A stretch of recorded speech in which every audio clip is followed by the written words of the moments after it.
বেঈমান কাফেরেরা মসজিদের মধ্যে গেল।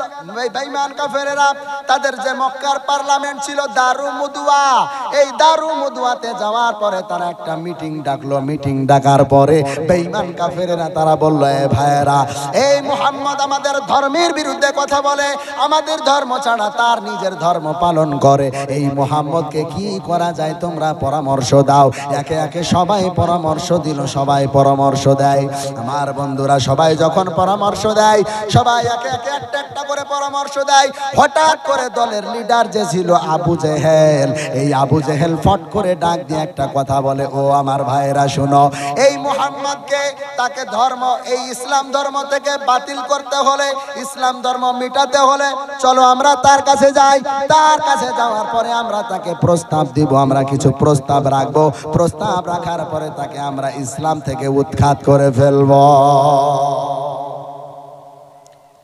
বেঈমান কাফেরেরা আমার নবীজি বাড়িতে শুয়ে আছেন, এমন সময় আসলো, সাথে আবু লাহাবও আছে। আবু লাহাব আছে, সাথে আবু জেহেল আছে। এরা সবাই আসলো। আসার পরে আমার নবীজির বাড়িতে ঢুকে বলে, ও মুহাম্মদ, মুহাম্মদ এদিকে আসো। আমার নবীজি ঘরের মধ্যে থেকে বেরিয়ে আসলেন। আসার পরে বেঈমান কাফেরেরা আমার নবীজিকে বলছে, মুহাম্মদ তুমি তো আমাদের ভাতিজা, শোনো তোমার কি দরকার বলো, এত কষ্ট করার তোমার কি দরকার? তোমার রাজত্ব চাই, তোমাকে রাজত্ব দিয়ে দিব। তোমার সুন্দরী নারী চাই, তোমাকে সুন্দরী নারী দিব। তোমার কি লাগবে তোমাকে সব দিব, কিন্তু শর্ত হলো আমাদের ধর্মের বিরোধিতা করো না, আমাদের ধর্ম বাদ দিয়া তুমি নতুন ধর্ম চালু করো না, ইসলাম ধর্ম ছেড়ে দাও, ছেড়ে দাও, তুমি যা চাইবা তাই দিব। আমার ভাইয়েরা, বন্ধুরা,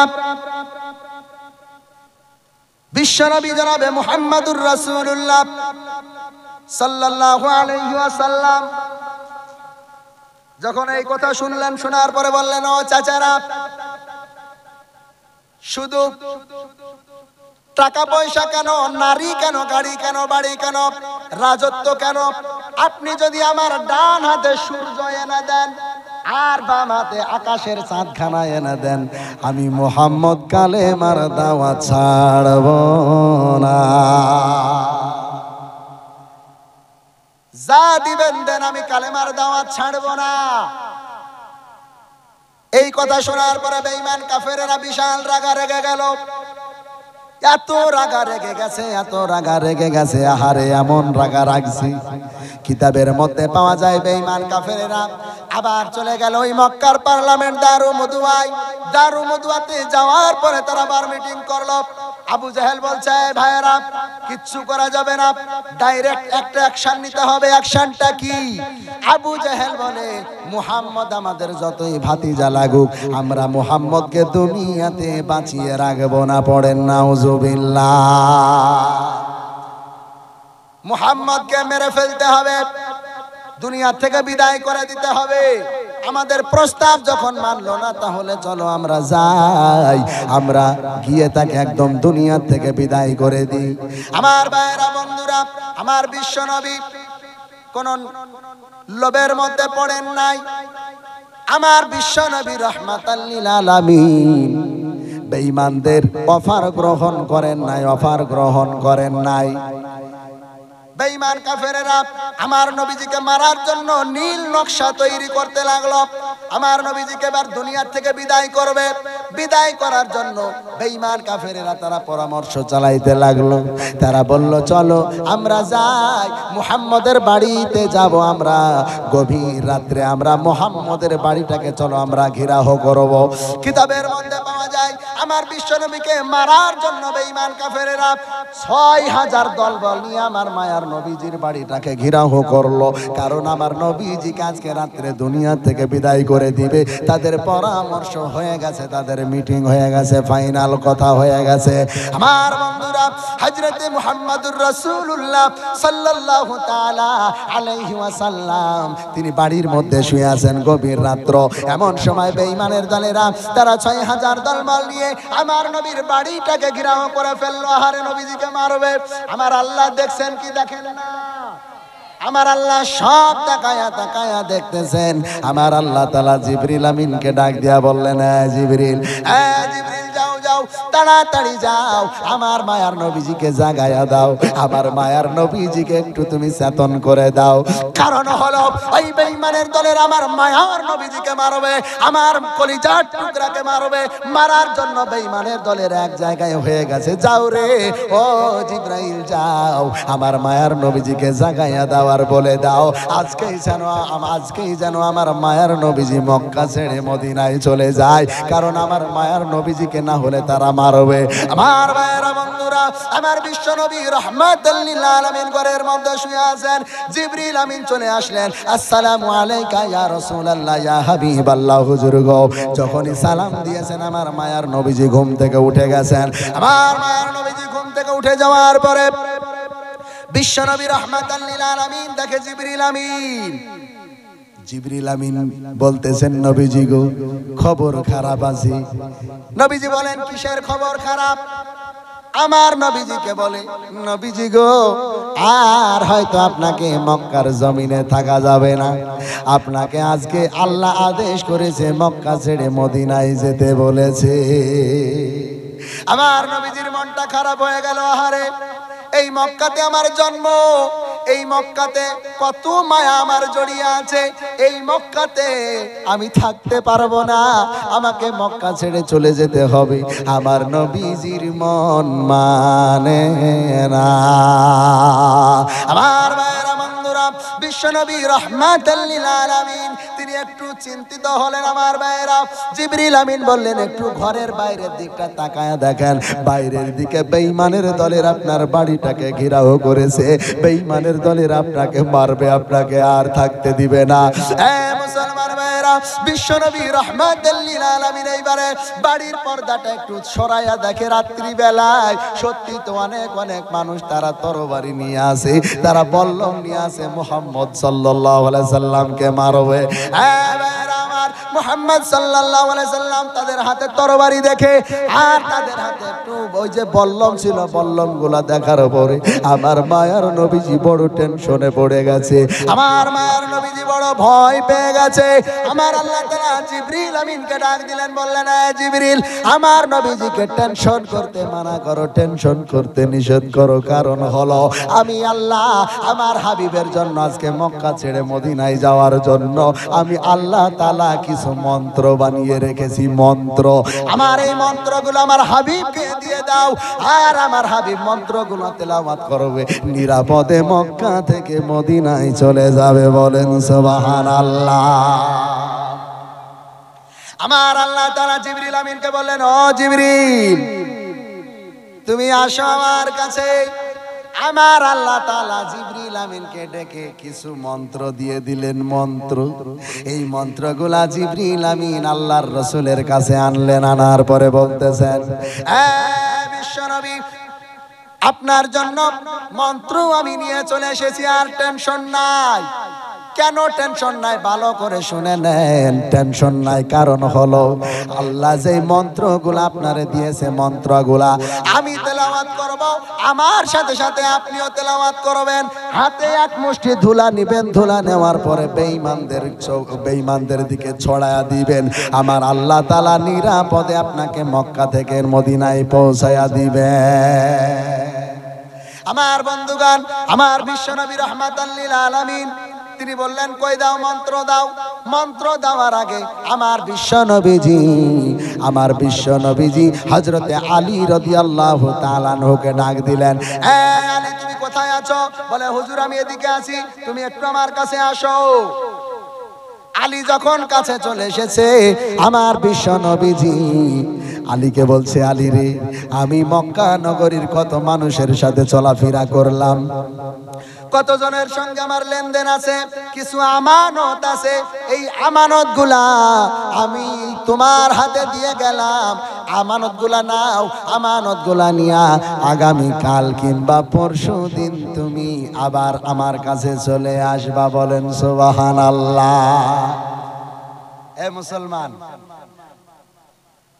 এই কথা বলার পরে আলীকে বলছে, আলী, এই যে বিছানাটা দেখছো, এই বিছানায় তুমি শুয়ে যাও।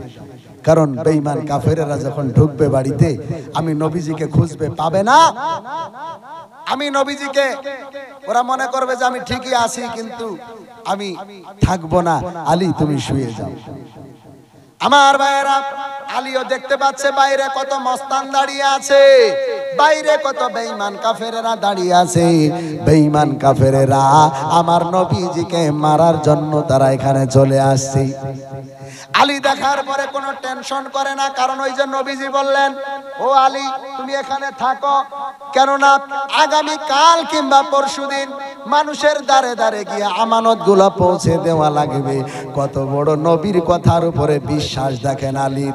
আলী বলছে হুজুর যান, আপনি চলে যান, কোনো টেনশন নাই, আমি এখানে শুয়ে পড়ছি। কারণ আলী জানে নবী যেহেতু বলেছে আগামী কাল কিংবা পরশুদিন আমানত দেওয়া লাগবে মানুষের কাছে গিয়ে, অতএব আমি আলী আজকে মরবো না। বুঝতে পারেন না? হযরত আলী চিন্তা করছেন যে নবী যখন বলেছেন আগামী কাল কিংবা পরশুদিন মানুষের দ্বারে দ্বারে আমানত দেওয়া লাগবে, অতএব আমি আলী আজকে মরবো না। হযরত আলী বললেন, নবীজি আমি শুয়ে পড়ছি, আপনি টেনশন নিয়েন না, যান আপনি চলে যান। আমার বিশ্ব নবী রাহমাতাল লিল আলামিনকে জিবরিল আমিন ডাক দিয়া বললেন, জিবরিল আমিন আমার বিশ্ব নবীকে বললেন, নবীজি তেলাওয়াত করেন, ইয়াসিন ওয়াল কুরআনিল হাকীম ইন্নাকা লামিনাল মুরসালিন আলা সিরাতিম মুস্তাকিম তানজিলাল আজিজির রহিম। আমার ভাইরা বন্ধুরা, সূরা ইয়াসিনের শুরু থেকে এক রুকু নাজিল হয়ে গেল।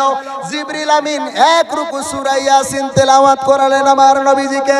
তেলাওয়াত করানোর পরে এক মুষ্টি ধুলা আমার মায়ার নবীজি নিলেন। নেওয়ার পরে ধুলার উপরে দম করে আমার বিশ্ব নবী রাহমাতাল লিল আলামিন দরজার ওই যে পর্দাটা সরাইয়া বাইরে বেরিয়ে সাথে সাথে ছুড়ে দিয়েছেন।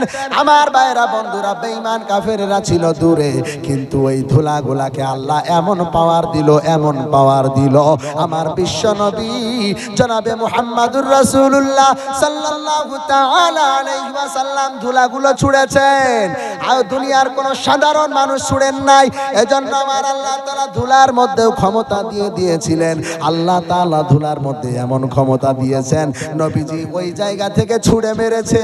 কিতাবের মধ্যে পাওয়া যায় সমস্ত বেঈমান কাফেরদের চোখের কোনায় কোনায় আল্লাহ তাআলা ধুলার কোনাগুলো পৌঁছে দিয়েছেন। একটু চিৎকার মেরে বলেন সুবহানাল্লাহ। যখনই বেঈমান কাফেরদের চোখে ধুলার কণাগুলো চলে গেল, চলে যাওয়ার সাথে সাথে কিতাবের মধ্যে আসছে সবাই চোখ ডলতে শুরু করলো এইভাবে, আহারে কি হয়ে গেল, কোথায় থেকে এমন ধুলা আসলো, আমরা তো দেখতে পাই না, কিছুই দেখতে পাই না। চোখের মধ্যে বিশাল জ্বলনি পড়নি শুরু হয়ে গেছে, কেউ আর দেখতে পাই না কে কোথায় পালাবে। সবাই সবাইকে হাত দিয়া খুঁজতেছে, কেউ আর দেখতে পাই না। আমার আল্লাহ তাআলা জিবরিল আমিনকে বললেন, ও জিবরিল আর দেরি করা যাবে না, আমার কলিজার টুকরা মুহাম্মাদুর রাসূলুল্লাহকে এখনই নিয়ে চলে যাও। কোন দিক দিয়া নিয়ে যাবা শুনে নাও, ওই যে দূরে আবু জেহেল চোখ ডলতেছে, যাও যাও ওই যে আবু জেহেলের বগলের তল দিয়া আমার বিশ্ব নবীকে পার করে দাও। কার বগলের তল দিয়ে? আবু জেহেল মারতে এসেছে, আর আমার আল্লাহ আবু জেহেলের বগলের তল দিয়া নবীজিকে পার করছেন। আহারে ও মুসলমান ভাইয়েরা আমার, বিশ্ব নবী রাহমাতাল লিল আলামিন তিনি সূরা ইয়াসিনের এক রুকু তেলাওয়াত করার পর তাদের দিকে ছুড়লেন, তারা অন্ধ হলো, তারা চোখ ডলতে থাকলো। আমার বিশ্ব নবীজি ওই জায়গা থেকে এইবারে একা একা রাস্তাতে রওনা দিয়েছেন আবু বকরের বাড়ির দিকে। আবু বকরের বাড়ির দিকে রওনা দিয়েছেন, কারণ এই রাত্রিবেলায় একা একা মদিনায় যাওয়া সম্ভব না। আমার বিশ্ব নবীজি আবু বকরের বাড়ির দরজায় যখন যাচ্ছেন, রাস্তায় যেতে যেতে রাস্তার মধ্যে অন্ধকার, ওই অন্ধকার রাত্রিতে ছোট ছোট বড় বড় পাথর কিছু পড়েছিল। আমার নবীজি রাস্তা দিয়া যায়, রাস্তা দিয়া হাঁটতে হাঁটতে যেতে যেতে আমার মায়ার নবী বিশ্ব নবী ছোট ছোট পাথরে বেঁধে পড়ে যায়। বড় বড় পাথর যেইগুলা ছিল ওইগুলাতে হোঁচট খেয়ে খেয়ে পড়ে যায়। নবীজি পড়ে যায়, আবার উঠে আবার হাঁটতে থাকে, পিছন দিকে তাকাই বেঈমানেরা আবার ধাওয়া করলো নাকি। আমার বিশ্ব নবীজি বারবার তাকায়া দেখেন, পাগলের মতো আবু বকরের বাড়ির দিকে রওনা দিয়েছেন।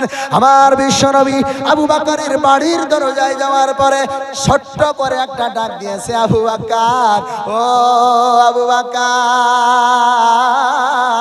আবু বকর বলে ডাক দেওয়ার সাথে সাথে আবু বকর লাব্বাইক ইয়া রাসূলুল্লাহ, লাব্বাইক ইয়া হাবিবাল্লাহ, হুজুর গো আমি আপনার দরবারে খিদমতের জন্য হাজির। চিৎকার মেরে বলেন সুবহানাল্লাহ। আমার বিশ্বনবী বলতেছেন, আবু বকর কিরে, আমি কোথা থেকে আসলাম তোমার বাড়িতে, এত রাত্রি হয়ে গেছে, ও আবু বকর তুমি কি ঘুমাও নাই? আবু বকর বলে, নবীজি গো আপনি যে আমাকে 6 মাস আগে একদিন বলছিলেন আবু বকর মক্কার মানুষেরা ভালো না রে, মক্কার মানুষেরা ভালো না, আমাকে হয়তো মক্কার জমিনে থাকতে দিবে না। ও আবু বকর তুমি রেডি থাকো, কোনোদিন তোমাকে আমি সফরের সঙ্গী করব, মদিনায় তোমার আমি নিয়ে যাব, তুমি রেডি থাকো।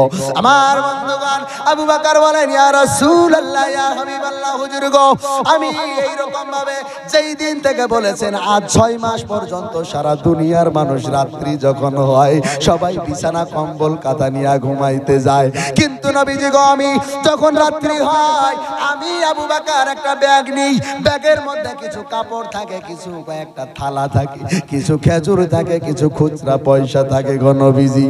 এই ব্যাগটা নিয়ে আমি আবু বকর দরজাটা লাগাইয়া দিই, দরজা লাগাইয়া দিয়া আমি আবু বকর পাগলের মতো আমি দাঁড়াইয়া থাকি, কখন আমার নবী আইসা ডাক দিবে। আমার নবী আমারে হয়তো আইসা ডাক দিয়া পাবে না। ইয়া রাসূলুল্লাহ ইয়া হাবিবাল্লাহ, হুজুর গো শুধু এইটুকু না, আমার যে বাবরি চুল দেখতেছেন আমি রাত্রি বেলায় হয়তো দাঁড়াইয়া ঘুমাইয়া যাইতে পারি, এজন্য নবীজি গো আমার মাথার চুলের সাথে রশি লাগাইছি, রশি লাগাইয়া দেখেন দরজার ওই জায়গায় আমি বেঁধে রাখছি, যাতে করে রাত্রি বেলায় যদি ঘুম চলে আসে, ইয়া রাসূলুল্লাহ ইয়া হাবিবাল্লাহ, হুজুর গো আমি আবু বকরের ঘুম ভেঙে যাবে, আর আপনি রাসূল যদি ওই রাত্রি বেলায় এসে যদি আমি আবু বকররে ডাক দেন, আর আমি আবু বকর যদি রাত্রি বেলায় ঘুমাইয়া পড়ি, যদি জবাব না দিতে পারি, যদি আমি উত্তর না দিতে পারি, সঠিক সময়ে যদি আপনার সাড়া না দিতে পারি, আমি আল্লাহ তাআলার কাছে জবাব দিতে পারবো না, জবাব দিতে পারবো না। নবীজি গো আমি 6 মাস থেকে আজও পর্যন্ত আমি আবু বকর একটা রাত্রিও বিছানায় পিঠ লাগাই নাই। চিৎকার মেরে বলেন সুবহানাল্লাহ, নারে তাকবীর। আপনাদের কষ্ট হয়? আমার ভাইয়েরা বন্ধুরা, হযরতে আবু বকর যখন এই কথা বলতেছেন, আমার মায়ার নবীজি আবু বকরের দিকে তাকাইয়া ভালোবাসা আরো বেড়ে গেছে।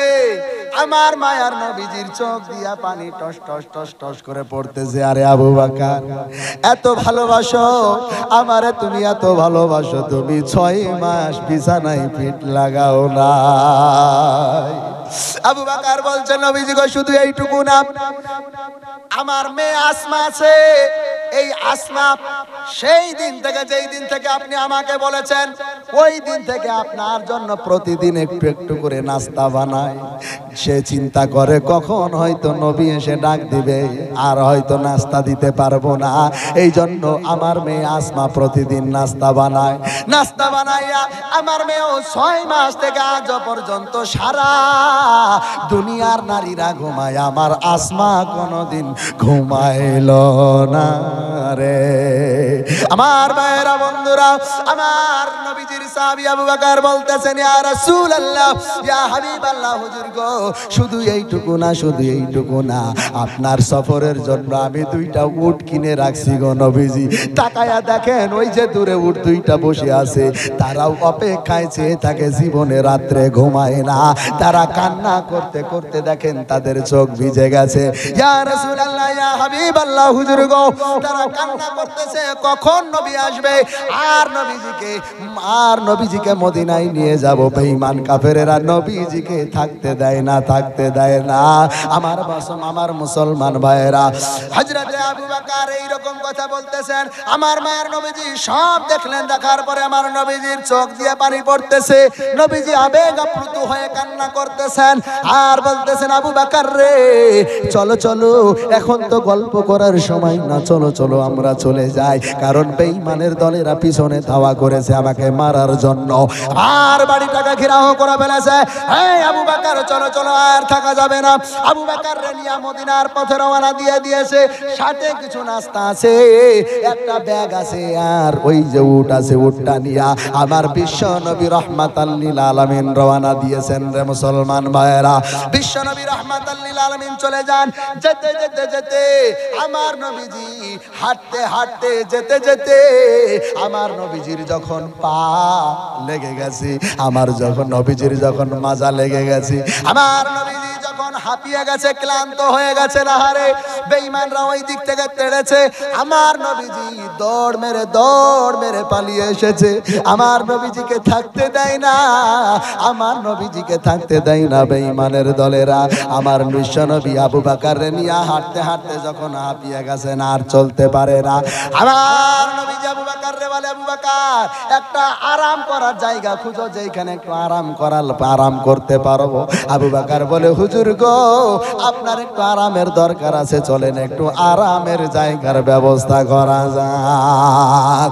হযরত আবু বকর জায়গা খুঁজতে লাগলেন, জায়গা খুঁজতে খুঁজতে এক পর্যায়ে একটা জায়গা পাওয়া গেল। জায়গাটা কিতাবের মধ্যে পাওয়া যায়, যেই জায়গাটা পেলেন সেই জায়গাটার নাম আপনারা কে বলতে পারবেন? কে বলতে পারবে? গারে হেরা। ওই জায়গাটার নাম কে বলতে পারবে? তাকে আজকে প্রাইজ দেব, দেখি বড় প্রাইজ দেব, একটা টিস্যু পেপার দেব। আমার নবীজিকে নিয়ে আবু বকর আরাম করবেন কোন জায়গায় হিজরতের পথে, কে বলতে পারবে? হ্যাঁ না, একজনও জানে না। হ্যাঁ, জিন পাহাড়ে। তাইলে এতদিন ধরে জীবনে শুই না, লাভটা কি হইল? মনেই তো নাই। আমার ভাইয়েরা বন্ধুরা, হযরতে আবু বকর জায়গাটা খুঁজে পেলেন। জায়গাটা খুঁজে পাওয়ার পরে আবু বকরের পছন্দ হলো। আমার বিশ্ব নবীজিকে ডাক দেয়া বললেন, ইয়া রাসূলুল্লাহ, ইয়া হাবিবাল্লাহ, হুজুর গো, একটা সুন্দর জায়গা পেয়েছি, আপনার যদি পছন্দ হয় থাকা যাবে, থাকা যায়। আমার নবীজি বললেন, চলো দেখবো জায়গাটা। জায়গাটা দেখানোর জন্য নিয়ে গেলেন আবু বকর। নিয়ে যাওয়ার পরে দেখতেছেন জায়গায় অনেক নোংরা আছে, অনেক আবর্জনা আছে। আমার বিশ্ব নবীজি বললেন, আবু বকর, এই জায়গাটা পরিষ্কার করো, মনে হয় এটা নিরাপদ জায়গা হবে, কারণ বেঈমানের দলের আমাদের পিছু ধাওয়া করেছে, না জানি আমাদেরকে কখন খুঁজে বের করে ফেলে। এই জন্য আমাদেরকে একটু নিরাপদ জায়গা লাগবে। এই গুহাটাই আমাদের জন্য বেটার হবে, এই গুহাটা আমাদের জন্য ভালো হবে। হযরত আবু বকর বললেন, ইয়া রাসূলুল্লাহ, আমি ঠিক করতেছি। আবু বকর গর্তের মধ্যে ঢুকে গেল।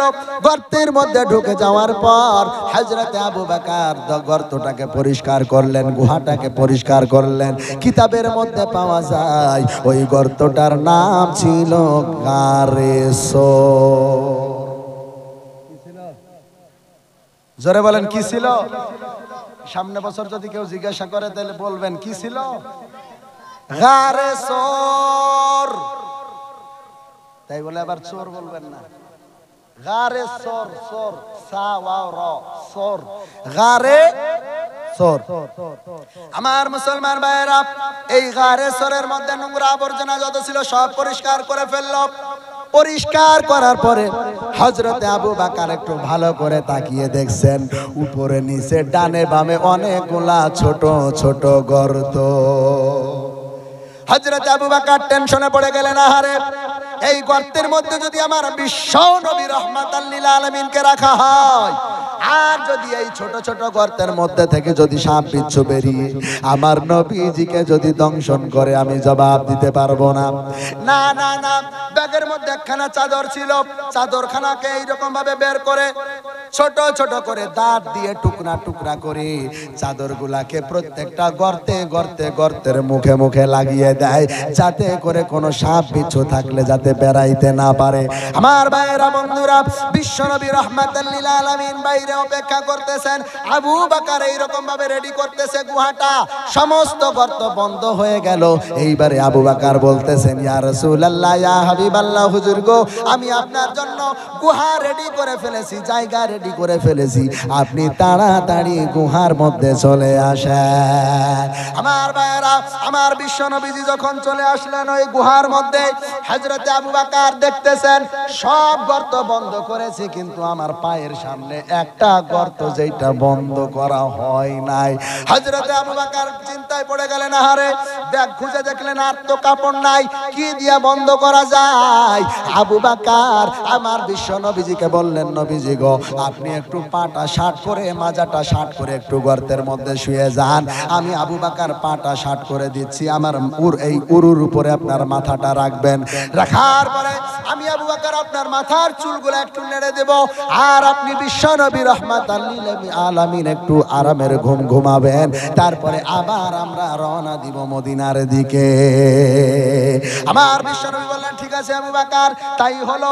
আমার বিশ্বনবী শরীরটা শার্ট করে যখন এইবারে শুয়ে পড়েছেন, আবু বকরের এই উরুর উপরে মাথা দিয়েছেন, মাথা দেওয়ার পরে একটু ঘুমাবেন এমন সময় আমার ভাইয়েরা আবু বকর করলো কি, তার পাটাকে এরকম ভাবে শার্ট করে দিল, সোজা করে দিল। সোজা করে দেওয়ার পরে আবু বকর নিজের পায়ের গুল্লা দিয়ে, নিজের পায়ের এড়িটাকে দিয়ে ওই যে গর্তটা, যেই গর্তটা খালি ছিল, ওই গর্তটাকে বন্ধ করে ধরেছে, যাতে করে কোনো কিছু না বেরাইতে পারে। আমার ভাইয়েরা, হযরত আবু বকর পা দিয়ে এটা ধরে আছে, এমন সময় আমার বিশ্বনবী রাহমাতাল লিল আলামিনের মাথার চুলগুলো আস্তে আস্তে করে ম্যাসেজ করে দেয়। এমন সময় আমার নবীজির ঘুম চলে আসে, আমার নবীজি ঘুমিয়ে গেছেন। হঠাৎ করে দেখা যায় হযরত আবু বকর কান্না শুরু করেছেন, হঠাৎ করে কান্না, এত কান্না শুরু করেছেন, হযরত আবু বকর ছটপট ছটপট করছেন, কিন্তু পাটা তুলতে পারছেন না। কারণ হলো পায়ের উপরে আমার বিশ্বনবী রাহমাতাল লিল আলামিনের মাথা আছে, আমার বিশ্বনবী রাহমাতাল লিল আলামিনের মাথা মুবারক আছে, মাথাটাকে নামাইতেও পারে না। আবু বকরের পায়ে কিসে যেন দংশন করেছে, আবু বকরের পায়ে যেন কিসে কামড়ে দিয়েছে, আবু বকর সহ্য করতে পারে না। আমার ভাইয়েরা বন্ধুরা, হযরত আবু বকরের অজান্তে, হযরত আবু বকর বুঝতে পারে নাই, আবু বকরের অজান্তে চোখের দুইটা ফোঁটা পানি আমার নবীজির গাল মুবারক এই জায়গায় ছিল, গালের উপরে পড়ে গেছে। আমার মায়ার নবীর ঘুম ভেঙে গেছে। বিশ্বনবী রাহমাতাল লিল আলামিন এইভাবে ছিলেন, হঠাৎ করে চোখ খুলে গেল। আমার নবীজি বলতেছেন, কি রে আবু বকর, তুমি কান্না করছো কেন? বলো বলো, কান্না কেন করছো? তোমার কি বাড়ির কথা মনে পড়ছে, নাকি আসমার কথা মনে পড়ছে, নাকি তোমার যাইতে মন চায় না? আবু বকর বলে, না হুজুর, না, এমনটা তো বিষয় না, আমার বাড়ির জন্য মন খারাপ করতেছে না, আমার বাড়ির জন্য মন খারাপ করতেছে না, আসমার জন্য মন খারাপ করে না। ইয়া রাসূলুল্লাহ, ইয়া হাবিবাল্লাহ, হুজুর গো, আপনাকে আমি বলি নাই ওই যে গর্ত পরিষ্কার করার সময় এই যে ছোট ছোট গর্তগুলা চাদর দিয়ে বন্ধ করা আছে, এই গর্তগুলা সব ছিল। আমি চিন্তা করলাম সমস্ত গর্তগুলা বন্ধ করে দেওয়া দরকার, সব বন্ধ করলাম, একটা গর্ত বন্ধ করা হয়েছিল না, আমার পা যেই জায়গায় আছে, পায়ের তালুটা যেই জায়গায় আছে, ইয়া রাসূলুল্লাহ ইয়া হাবিবাল্লাহ, হুজুর গো, ওই জায়গার গর্তটা আমি বন্ধ করতে পারি নাই, আমার পায়ের তালু দিয়ে আমি এটে চেপে ধরেছিলাম।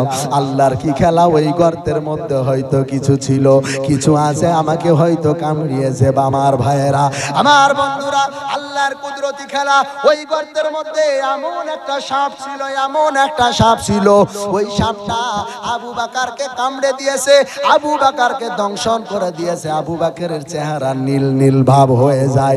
এমন সময় আমার বিশ্বনবী রাহমাতাল লিল আলামিন আবু বকরকে বলতেছেন, এই আবু বকর, টেনশন করো না, কই দেখি তোমার পাটা আমার দিকে বাড়াইয়া দাও। আবু বকর যখন পাটা আমার মায়ার নবীর দিকে বাড়িয়ে দিয়েছেন, আমার মায়ার নবীজি মুখ থেকে একটু থুতু বের করেছেন। থুতু বের করার পরে আবু বকরের কাটা জায়গায় লাগিয়ে দিয়েছেন। আমার ভাইয়েরা, আমার ভাইয়েরা, কিতাবের মধ্যে পাওয়া যায় আবু বকরের কাটা জায়গাতে আমার মায়ার নবীর থুতু লাগাতে দেরি হয়েছে, আমার আল্লাহ তাআলা সাপের বিষকে পানি করতে দেরি করে না। আমার ভাইয়েরা, আপনাদের কষ্ট হচ্ছে গো? বিশ্বনবী রাহমাতাল লিল আলামিন তিনি আর থাকতে পারলেন না, বেঈমানরা থাকতে দিল না। গারে সোরের মধ্যে আবু বকরকে সাপে কামড়ে দিয়েছে। সাপে কামড়িয়ে দেওয়ার পরে যখন থুতু লাগিয়ে দিলেন, সাথে সাথে বিষ পানি হয়ে গেল, আর আবু বকরের ব্যথাও কমতে শুরু করে দিল, ব্যথা কমে গেল। আমার ভাইয়েরা, আবু বকর একদিকে বসে আছে, নবীজি আর একদিকে বসে আছে। হঠাৎ করে ওই গর্তের মধ্যে থেকে একটা বিশাল বড় সাপ বেরিয়ে আসছে। সাপ বেরিয়ে আসার পরে সাপ কিন্তু আগেই আল্লাহ তাআলার কাছে দোয়া করে নিয়েছে, ওগো আল্লাহ, আজকে আমি বড় বেয়াদবি করে ফেলেছি, আল্লাহ গো, আমার নবী মনে হয় আমার ক্ষমা করবে না, ওগো আল্লাহ, তুমি আমার জবান খুলে দাও, আমি আমার জবান দিয়ে রাহমাতাল লিল আলামিনের কাছে ক্ষমা চাইব। মুসলমান ভাইরা, সাপ চলে এসেছে। সাপ এসে আমার বিশ্ব নবীকে সালাম দিচ্ছে, আসসালামু আলাইকা ইয়া রাসূলুল্লাহ। হুজুর, আমি ভুল করে ফেলেছি, অন্যায় করে ফেলেছি। আপনার সাহাবী আবু বকর ওই জায়গায় পা দিয়েছিল, আমি বুঝতে পারি নাই। আমি ভাবছি কি না কি আমাকে বাধা দিয়ে রেখেছে, সে যেই বাধা দিয়ে রাখুক। হুজুর, আমি বহুত দিন থেকে শুনেছি যে এই গুহার মধ্যে নাকি কোনো একদিন আমার রাহমাতাল লিল আলামিন আসবে। ও নবীজি, এটা আমি জানতাম। আজকে সেই রাহমাতাল লিল আলামিনের শরীর মুবারকের সেন্ট আমি আমার নাকে পেয়েছি। আমি নিজেকে ঠিক রাখতে পারি নাই হুজুর, আমি শুধু আপনাকে একটি নজর দেখার জন্য আবু বকরকে কামড়াতে পর্যন্ত বাধ্য হয়েছি। মুসলমান, তুমি আমি নবীরে চিনলাম না, সাপেও নবীরে চিনল। আমার ভাইয়েরা, বন্ধুগণ, বিশ্ব নবী জনাবে মুহাম্মদুর রাসূলুল্লাহ সাল্লাল্লাহু তাআলা আলাইহি ওয়াসাল্লাম তিনি হযরতে আবু বকরের সামনে ওই সাপের সাথে কথা বলতেছেন। সাপকে বলছেন, রে সাপ, যাও, তুমি চলে যাও। সাপ চলে গেল। এদিক দিয়ে আর এক আল্লাহর কুদরতি খেলা শুরু হয়ে গেল। আল্লাহ তাআলা জিবরিল আমিনকে ডাক দেয়া বলে, রে জিবরিল, আমার দোস্ত গারে সোরের মধ্যে ঢুকেছে, আমার দোস্তকে একটু লুকানোর দরকার আছে, আমার দোস্তকে একটু ঢেকে রাখার দরকার আছে। যাও যাও জিবরিল আমিন, তাড়াতাড়ি যাও। যাওয়ার পরে ওই গারে সোরের মধ্যে একটা জিনিস তৈরি করে দাও। জিবরিল আমিন বললেন, কি তৈরি করব? যাও যাও, জান্নাতের মধ্যে থেকে দুইটা পায়রা নিয়ে যাও। পায়রা, আপনারা পায়রা বুঝেন? জান্নাতের মধ্যে থেকে দুইটা পায়রা নিয়ে যাও। জান্নাত থেকে আবার দুইটা ডিমও নিয়ে যাও। পায়রাও নিয়ে যাও, ডিমও নিয়ে যাও। আর ওই গারে সোরের মুখের একটু ভিতর মাঝ বরাবর রেখে দাও। ওই জায়গাতে কবিতর গুলাকে, পায়রা গুলাকেও ছেড়ে দাও। তাদের কেমন ভাবে বসিয়ে দাও, ওই পায়রা গুলো যেন তাদের ডিমকে তা দিতে থাকে। হযরতে জিবরিল তাড়াতাড়ি আসলেন, দুইটা ডিম বসায়া দিলেন, দুইটা পায়রা বসায়া দিলেন। তারা আপন মনে ডিমে তা দিতে থাকে, উড়ে পালায় না। আল্লাহ তাআলা আবার বললেন জিবরিল শুধু এইটুকু হবে না, এইবার গারে সরের যে বাইরের অংশটা আছে এই বাইরের অংশটাতে যাও, গিয়ে মাকড়সাকে হুকুম দাও মাকড়সা যেন তার আপন মনে সুন্দর করে জালি দিয়ে ঘিরে দেয়। বলেন সুবহানাল্লাহ। মাকড়সা আসলো, মাকড়সা সাথে সাথে জাল বুনিয়ে ফেললো। এইবারে বেঈমানের দলেরা সেই ওই নবীজির বাড়ি থেকে ধাওয়া করতে করতে আমার নবীজিকে খুঁজতে খুঁজতে খুঁজতে আবু বকরের বাড়িতে গেছে। আবু বকরের বাড়িতেও যখন পায় নাই তখন তারা মদিনার পথ ধরেছে।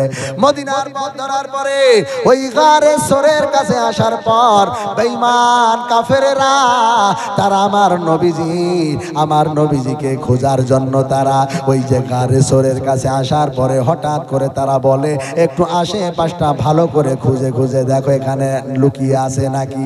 আমার ভাইরা হযরতে আবু বকর আর আমার নবীজি দুইজনে মিলে সবাইকে দেখতে পাচ্ছে গর্তের ভিতর থেকে, সবাই গর্তের মুখেই চলে এসেছে। এখন কি করা যায়? বিশ্বনবী রাহমাতাল লিল আলামিন তিনি আবু বকরকে বলেন, আবু বকর কথা বলবা না, যেই আল্লাহ তাআলা আমাদেরকে জায়গা করে দিয়েছে ওই আল্লাহ তাআলা আমাদের হেফাজত করবেন। জোরে বলেন সুবহানাল্লাহ, নারে তাকবীর। আমার মুসলমান ভাইরা, আমার বিশ্ব নবী রাহমাতাল লিল আলামিন আমার নবীজি হযরতে আবু বকরকে নিয়ে বসে আছেন। দেখছেন ওদের মধ্যে থেকে একজন ওই গর্তের কাছে এসেছে। আসার পরে এইভাবে দেখছে এইভাবে ভিতরে কিছু আছে নাকি, কিন্তু ভিতর পর্যন্ত নজর দিতে পারে নাই, ভিতর পর্যন্ত নজর যায় নাই, শুধুমাত্র কবিতর পর্যন্ত গেছে। আর এদিকে উপরে মাকড়সার জাল দেখার পরে বলছে, ও আমাদের ভাইয়েরা এখানে কোনো মানুষ থাকতে পারে? তোমরা কি বলছো এখানে কোনো মানুষজন নাই? কারণ ভিতরে পাখির বাসা আছে, পাখিতে ডিম তা দেয়, আর উপরে মাকড়সার জাল। সুবহানাল্লাহ পড়বেন না? মাকড়সার জাল উপরে থাকলে আর ভিতরে কবিতরে ডিম তা দিলে জীবনে বোঝা যাবে ওখানে মানুষ আছে? জীবনেও বোঝা যাবে না। আমার ভাইয়েরা বিশ্বনবী রাহমাতাল লিল আলামিন ওখানে আরাম করতেছেন। বেঈমানের দলেরা যখন আমার নবীজিকে খুঁজে খুঁজে পেল না, তারা ওই জায়গা থেকে আবার তারা মক্কা নগরীর দিকে আপন আপন বাড়ির দিকে চলে গেল। আমার ভাইয়েরা বন্ধুরা, হযরতে আবু বকরকে নিয়ে আমার বিশ্ব নবী রাহমাতাল লিল আলামিন এইবারে চলে যাবেন মদিনায়। মক্কা ছেড়ে আমার নবীজি মদিনায় চলে গেলেন। মদিনায় চলে গেলেন কারণ হলো মক্কার মানুষেরা মক্কায় থাকতে দিল না। বাইরা রে ও মুসলমান দরদিরা, একটু কানটা নরম করে শুনে দাও রে বাবা। আমার বাইরা, আমার বিশ্ব নবীজি মদিনার পথে রওনা দিয়েছেন। যেতে যেতে যেতে যেতে একটা গ্রামে আমার নবীজি পৌঁছে গেলেন। কিতাবের মধ্যে পাওয়া যায় ওই গ্রামের নাম হলো, যেই গ্রামে মসজিদে কুবা আছে সেই গ্রামে আমার নবীজি পৌঁছে গেলেন। ওই গ্রামে যাওয়ার পরে আমার ভাইয়েরা বন্ধুরা, বিশ্ব নবী রাহমাতাল লিল আলামিন ওই জায়গায় থাকলেন মাত্র 3 দিন। জোরে বলেন কয় দিন? 3 দিন ওই জায়গায় থাকলেন কুবায়। ওই জায়গাতে 3 দিন থাকার পরে আমার ভাইয়েরা ওই জায়গাতে একটা মসজিদ তৈরি করলেন। মসজিদ সর্বপ্রথম একটা মসজিদ তৈরি করলেন, যেই মসজিদটার নাম দেওয়া হলো মসজিদে কুবা। হাজী সাহেব যারা আছে ওদেরকে জিজ্ঞাসা করেন, মসজিদে কুবায় অবশ্যই গিয়েছে। আমার বিশ্ব নবী রাহমাতাল লিল আলামিন ওই মদিনাতে হিজরত করার সময় মসজিদটা তৈরি করেছিলেন, এখনো গেলে দেখতে পাবেন। মসজিদে কুবা ওই জায়গায় 3 দিন থাকলেন। আর একটা কিতাবে এসেছে 16 দিন ছিলেন আমার ভাইয়েরা, কিন্তু বেশি প্রসিদ্ধ 16 দিন। আমার ভাইয়েরা 16 দিন থাকার পরে বিশ্ব নবী রাহমাতাল লিল আলামিন এইবারে প্রপার মদিনার দিকে আমার নবীজি রওনা দিবেন। আমার ভাইয়েরা রওনা দেওয়ার আগে হঠাৎ করে দেখা যায় যেই আলীকে আমানত দেওয়ার কথা বলেছিল সেই আলী রাদিয়াল্লাহু তাআলা আনহু আবার সেও মক্কা ছেড়ে মদিনায় হিজরত করে ফেলেছে। আমার ভাইয়েরা বন্ধুরা, বিশ্ব নবীজির সাহাবী হযরত আলী রাদিয়াল্লাহু তাআলা আনহু তিনি চলে আসলেন। আসার পরে আমার মায়ার নবীজি হযরত আলীকে দায়িত্ব দিলেন। দায়িত্ব দেওয়ার পরে বললেন, আলী এই মসজিদে কুবার ইমামতি তুমি আলী করবা। জোরে বলেন সুবহানাল্লাহ। হযরত আলীকে বানিয়ে দিলেন মসজিদে কুবার ইমাম। এখন হযরত আলী ওই জায়গায় থাকলেন। 16 দিন পর আমার বিশ্বনবী প্রপার মদিনাতে যাবেন। এই প্রপার মদিনাতে যাবেন। এখন উট নিয়ে সফর শুরু করেছেন। যেতে যেতে যেতে যেতে মদিনায় যাওয়ার আগেই একটা জায়গায় একটা বিশাল বড় খেজুরের বাগান ছিল। ওই খেজুরের বাগানে একটা ইহুদি সে খেজুরের ডাল কাটতেছিল। কারণ হলো খেজুরের ফল আসবে জন্য গাছটাকে পরিষ্কার করছিল। এমন সময় ওই মানুষটা দেখতে পায় রাস্তা দিয়া বিশ্বনবী রাহমাতাল লিল আলামিন হেঁটে হেঁটে মদিনার দিকে যায়। এই ইহুদি আমার নবীকে দেখার পরে খেজুর গাছ থেকে নেমে সাথে সাথে দৌড় মেরে মদিনায় চলে গেছে। মদিনায় যাওয়ার পরে মদিনার অলিতে গলিতে বলে বেড়ায়, ও মদিনার মানুষেরা গো, তোমরা যার অপেক্ষায় এতদিন ধরে পাগলের মতো তাকায় আছো, সেই মুহাম্মাদুর রাসূলুল্লাহ আজকে মদিনার পথে। জোরে বলেন সুবহানাল্লাহ। মদিনার মানুষেরা পাগল পারা হয়ে গেছে। আরে আমাদের কলিজার টুকরা নবীজি নাকি মদিনায় আসতেছে, কি ব্যাপার? মদিনায় আসতেছে, আমাদের নবীজি মদিনায় আসতেছে। সবাই খুশি, সবাই পাগলের মতো আত্মহারা হয়ে গেছে। নবীজিকে আমরা কাছে পাবো, নবীজিকে আমরা কাছে নিয়ে থাকতে পারবো। নবীজি মদিনায় চলে আসছেন দলবল নিয়া, নবীজি সামানপত্র নিয়া সব কিছু নিয়া মদিনায় চলে আসছেন। এই খবর যখন মদিনার বাচ্চাদের কাছে পৌঁছলো, মদিনার বাচ্চারা তারা পাগলের মতো তারা ছুটে চলে যায় নবীজিকে দেখার জন্য। ও মুসলমানেরা, ছোট ছোট বাচ্চারা, ওই মদিনাতে একটা পাহাড় ছিল, পাহাড়, ওই পাহাড়ে তারা গুটি গুটি পায়ে তারা উঠছিল। উঠার কারণ হলো তারা ছোট ছোট একটা টুকরা নিয়েছিল, টুকরা। এই টুকরা নিয়ে তারা ওই পাহাড়ে উঠছিল। পাহাড়ের উপরে কিছু লাল লাল সবুজ সবুজ নীল নীল ফুল পাওয়া যেত, সাদা সাদা ফুল পাওয়া যায়, যেই ফুলের অনেক সুঘ্রাণ থাকে। আমার ভাইয়েরা, ছোট ছোট বাচ্চারা পাহাড়ে উঠছে। এমন সময় তাদের মা বাপরা এসেছে, বলছে, ও বাচ্চারা, তোমরা পাহাড়ে কেন উঠছো? তোমরা তো পড়ে যাবা, তোমরা পড়ে গেলে তোমাদের হাত ভাঙবে, তোমাদের পা ভাঙবে। না না, তোমরা উঠবা না, উঠবা না, পাহাড়ের উপরে তোমরা উঠবা না।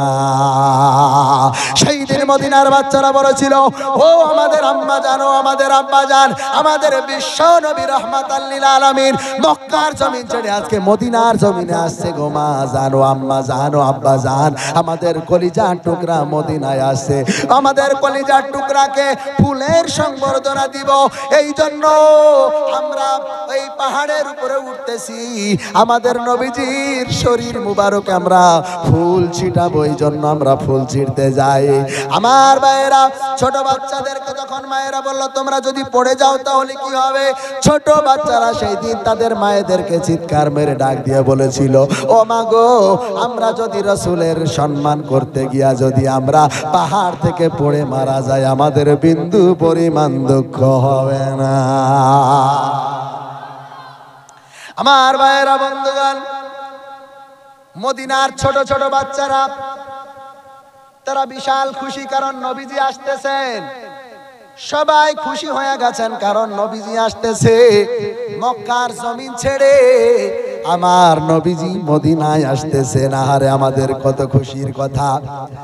নবীজি উট নিয়ে চলে আসছেন, উটের পিঠে চড়ে আছেন। এমন সময় মদিনার ছোট ছোট বাচ্চারা তারা রাস্তায় দাঁড়িয়ে গেছে লাইন দিয়ে, নবীজি আসবে। আমাদের মদিনাতে নতুন সূর্য উঠতে চলেছে। মদিনার বাচ্চারা, মদিনার বুড়ারা, মদিনার বুড়িরা, যত মানুষ ছিল সকল মানুষ তারা পাগলের মতো দৌড় মেরে মদিনার শুরু প্রারম্ভে চলে এসেছে।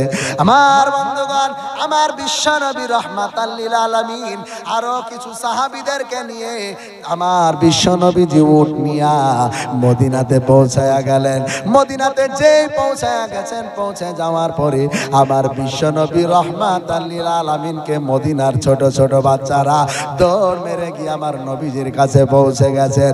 পৌঁছে যাওয়ার পরে আমার বিশ্ব নবী রাহমাতাল লিল আলামিন দেরি করে নাই, উটের পিঠ থেকে যেই নেমেছেন ছোট ছোট বাচ্চারা আমার নবীজিকে এইভাবে চাপড়ে চাপড়ে ধরতে শুরু করেছে।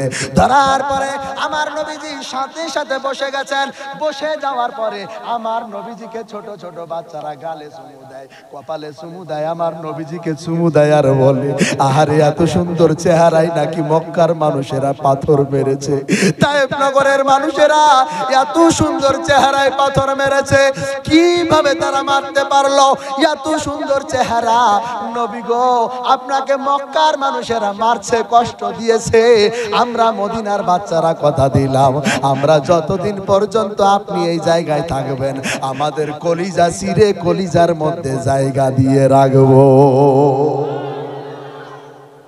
মদিনার ছোট ছোট বাচ্চারা বলেছিল, হুজুর আপনাকে বেঈমানের দলেরা কম কাদায় নাই। ও নবী গো, আপনাকে আমরা কাঁদাবো না, আমরা কলিজা ফেড়ে আপনাকে জায়গা দিব, আপনাকে আমরা কলিজা দিয়ে ভালোবাসবো, জীবনে আমরা আপনাকে কষ্ট দিব না।